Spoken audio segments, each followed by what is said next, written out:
This is No Kizzy with Trizzy, hosted by Latrell McCoy. We talk about the greatness that's come out of Raleigh, North Carolina, whether it's sports, community, or business. We highlight successful stories of people that have made it happen for themselves and their families, and talk about what it took for them to become successful. No Kizzy. Another episode of No Kizzy with Trizzy. I got a special guest today, man. More like a brother, for real. So, you know, my dog, Milton Chavis. Coach Milton Chavis, basketball footwork skills specialist, skills development coach, content creator, former D1 and overseas pro. Let's work. Raleigh, North Carolina. I already know, bro. Yeah, and before we even start, bro, I just want to give your mom, your stepdad, big kudos for raising you, your siblings. I ain't never heard no crazy shit about y'all ever. Like, and you from the Jets, you know what I'm saying? So that's your mom. Good job, mom. Good shit. I appreciate you, mom. No doubt. Pops. For sure. You too, Pops. Sure. Okay, so, you know what I'm saying, a little bit about you. First, take us through, you know what I'm saying, your high school journey, you know what I'm saying, the word of God. How was that? It was cool. I started off at Garner. I went to Garner for 3 years. And then I transferred over to Word of God. I just felt like I was going to get a better opportunity to be seen. I wanted to do something special, and I felt like that was a good opportunity for me. We did some great things, man. I feel like we were one of the best teams ever assembled in Raleigh history as far as high school basketball is concerned. Majority of us went, played professional and played, D1 basketball or played in college, period. That was a dope experience. So you went to Garner your freshman year? Freshman year, sophomore year, and junior year. Oh, so you just was at Word of God your senior year? 1 year, that's it. And that's the year y'all won the states? Okay. We won everything. We won the Black, so we beat Tyreek Evans. We won. I remember all that. I remember y'all state chip. The first game I remember y'all won against Tyreek, I knew y'all was good. I think y'all was in Philly and John broke his hand or some shit like that. That might have been the year after me. Oh, that was you. John was there after you too? Yeah. Okay. Yeah. I'm a year older. I thought y'all was the same exact age. Nah. Yeah. Okay. Yeah. Okay. So freshman year, you was in junior college, right? Yep. In college, yeah. Okay. I went to junior college, freshman and sophomore year in Kilgore, in Texas. For the kids out there, could you explain to us the difference? Like, this is what I be telling kids. Like, what you do in high school, you're not going to really be able to do that in college. You got fucking seniors and juniors that have been lifting for 3-4 years, you know what I'm saying? So take us a little bit about, how was your transition from Word of God to junior college? I got smacked in the face. I thought I was going to be that guy. Yeah. I was like, okay.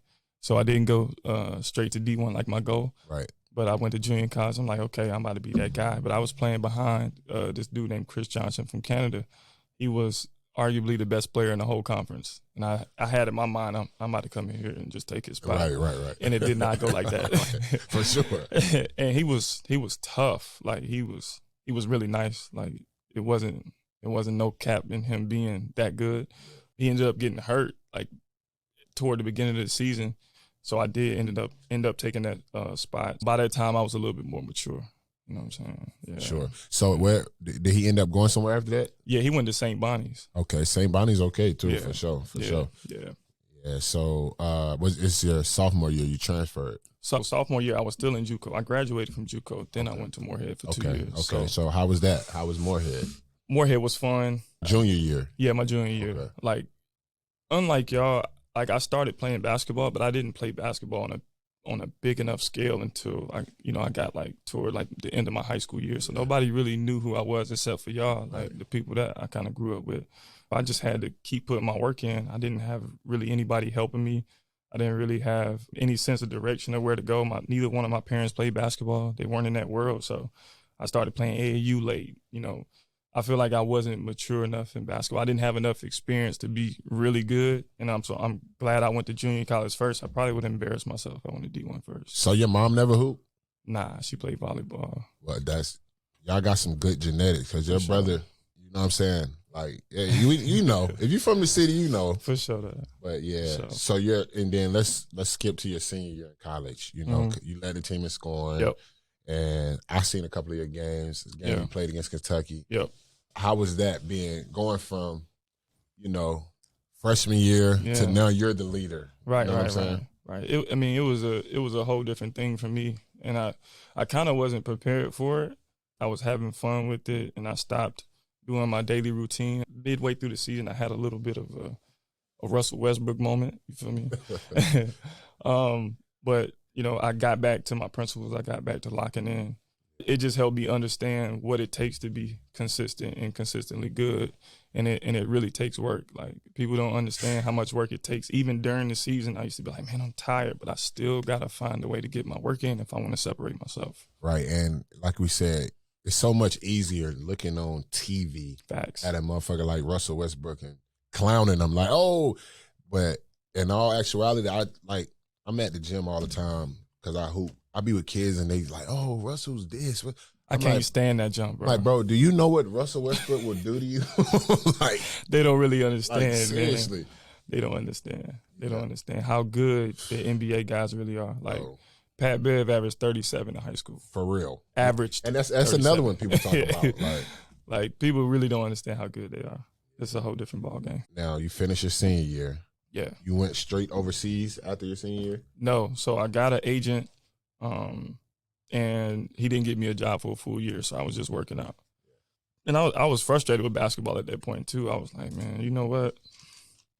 I don't know how this is going to happen, but, I'm going to test it out, see what it looks like. I don't want to play basketball forever. I always had that mindset.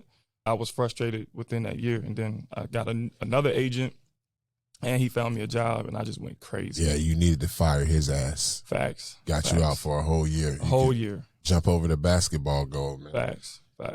I just felt like he wasn't marketing me enough. I didn't think he had enough connections and relationships like he promised. You know what I mean? And that's a mistake that a lot of kids make. They really I didn't understand the business, so I didn't really know who to trust. And he was like the first guy to reach out to me and be consistent with me. So that's who I rocked out with. I didn't really have any coaching when it came to that. So it was. Where were you? My first year, I went to the UK. I played for the Worthing Thunder. Okay. And did you like it over there? How was that? Yeah, I liked it. But I was using it as a stepping stone to get to where I really wanted. So I just wanted to dominate. I averaged almost 30. You did dominate. I definitely was. I was watching some clips. I'm like, bro, this dude does not. Clearly, he doesn't belong in this league. Nah, facts. Clearly, facts. Bro, I wanted to make sure that it was no doubt on I was the best player in the whole area. For sure. So, and the next year, what about that? I went to my next country in Luxembourg, and it was okay. But they tried to, so they were like, oh, yeah, we're going to play you at this and this and this. And, they brought me in talking about playing the four and all this type of stuff. I was like, nah, man, like for the future that I feel like I have in basketball, I'm not playing no four. What's wrong with you? I'm 6'4.5". I'm like, nah, y'all tripping. Right. I understand how y'all play over here, but that wasn't my end goal. Like in my mind, I was like, I'm going to find a way to get to the highest level. Like everybody. Hold on, though. Now, knowing what you know now, though, yeah, you could play the four. I could. I'm talking about like the way today's basketball is. Today's you know what I'm saying? For sure. But I still wouldn't have liked it though. That wasn't my vibe. yeah, for sure. But, and that's what's important. Yeah. I was just unhappy. So regardless of if I was playing or not, or if I was doing well, it didn't matter to me. You know what I mean? I feel like I got to a point where life was bigger than basketball, and that's why I stepped away from it. Right. Okay. So what? Okay. After that, so is this when you started realizing like you want to be a trainer? This is when I started realizing that basketball was probably no longer for me. I didn't want to go through all those rigorous days and for the amount of money that I was being paid, and I didn't want to grind my way to the top doing that and being away from my family at the same time. So that's another thing people don't realize is how difficult overseas basketball is. And it's not just a physical thing. I can still play basketball to this day. I can still be a professional basketball player to this day. I still have a 40-plus inch vert at almost 33 years old. Right. But my thing was, am I really happy? And basketball just never made me happy, bro. Like, I never felt like I was whole or complete. I just felt like I was chasing something. I felt like I was chasing people's views and opinions of me. I felt like I was chasing what others thought I should do rather than doing what I wanted to do with my life. And that's real. That's some real shit right there, my boy. Yeah. I want to know personally, like, how did you go viral? Like, when did this first start? Like, November 2020, I did my first one, and I was just having fun. your very first video? No. Oh, my very first video on social media. No, I'm saying that went viral. Oh yeah. Okay. Well, not totally viral. It was just like I saw some traction. I'm like, oh shoot. Yeah. I had just newly read the NBA's gather step rule, and I felt like, hey, nobody's really taking advantage of this. You know what I'm saying? And I just started digging deeper. I started reading rule books, and I started just being a basketball nerd, and I fell in love with that way more than I fell in love with actually playing the game. And it just got deeper. I started meeting officials, and we started having group chats and talking, and Zoom calls and different stuff. And I was just learning so much. And I was like, man, I'm gonna use these moves. I'm gonna get really creative with them. I'm gonna make them outlandish. I'm gonna draw attention to what I'm doing, and I'm gonna grow my brand. And that's what happened. Yeah, and a lot of it's so crazy because I didn't even know that. Like, so it seems like, I think that's anything, bro. Everything seems like it just happens overnight. Cause I'm like, I'm following you, looking at all the shit. I guess in the moment while it's happening, it's just happening. Right. You don't really realize it, like, until it's like, damn, I got 80,000 followers now. Like, seriously, that's how it happened. Yeah, for sure. Yeah. It's been crazy. It's been dope though, man. I've been, I've talked to a bunch of different guys off the record, and I've had a lot of good conversations, man, with some dope people. Yeah, for sure. Yeah. Okay, this little segment shit called No Kizzy with Trizzy. I'm gonna just ask you a couple questions. You know what I'm saying? Yeah. And you just answer them. Got you. So, all right, this first question, No Kizzy, right? Mm-hmm. The score 9-up, Mm-hmm. and a motherfucker come down court and do one of the moves you got. Mm-hmm. Are you calling travel? Yes or no? No, especially not be today. No. But the old Milton's fucking calling travel. The old Milton had no idea, just like everybody else. Right. I'm doing the same thing everybody else doing. That's why, you can't take it personal, man. You can't, bro. You got to understand. And I be trolling the comments too, because I'm like, all right, if I engage with y'all, I piss y'all off. Y'all can keep commenting. Like, my video going to keep going. You know what I'm saying? For sure. But you can't take it personal. Like, I just think to myself, like, bro, I was where you were like 2 years ago. Like, I'm not too far removed from not knowing this stuff. You know what I mean? Well, I ain't even gonna lie. I don't know that much. Hey, man, travel. No, little dude, that's my ball. Travel. But you know me in the gym, bro. Well, I know. You're a fucking nut. All right, so I got another one. No Kizzy. Yeah, what's up? Top 5 players from the city. No particular order. Oh, my God. From our generation to whoever. Got you. I'm gonna be biased to guys that I either play with or that I know. John's number one by far, in my opinion. I said that too. And that's no disrespect to anybody. He could be 1 and 2, but I ain't even gonna disrespect nobody like that. But, okay. He's that good though. Okay. I definitely got PJ up there. I rock with PJ. I rock with PJ on and off the court though. I like what he's doing off the court. I like the brand that he built. I respect that a lot. I like TJ Warren. TJ Warren, dog. He's a big bucket. Okay. You said from the actual city. Okay, that's 3. You got 2 more. I'm gonna go with a sleeper here. I'm gonna go with CJ Leslie. Okay. I think people don't realize how good CJ was, bro. I They really don't think they do. And I'm gonna go with another sleeper, Karan Johnson. Karan Johnson was a different guy, but he's not actually from the city. Right, though, I was about to say, and that's exactly what I was about to say. Yeah, he's not actually from the city though. Okay. Number 5. Who would number 5 be? I gotta throw Devontae Graham in there. Devontae, bro. I be forgetting the youngsters sometimes. He's so good, bro. Yeah, he really is, bro. I seen Devontae when he was a youngin'. I go Devontae number 5. Okay. I seen Devontae as a youngin'. He was that deal. Hey, it's funny. He was cooking the old heads. For sure, bro. And what I tell people about him, man, like when I first seen him, like, this is when Rodney Purvis and Dez and the super athletic guys. But what I've noticed when I've seen him, he didn't turn the ball over. Right. He played the same way every time. Yep. Like he's not, it's like his plus minus always gonna be high because he's not doing the most. Like, and he got a clip. Yes, he does. And he came at me last interview because I did it with Poobie. Yeah. And he wrote me like, question mark. Damn, I'm not in the conversation. I told him, I'm like, bro, glad.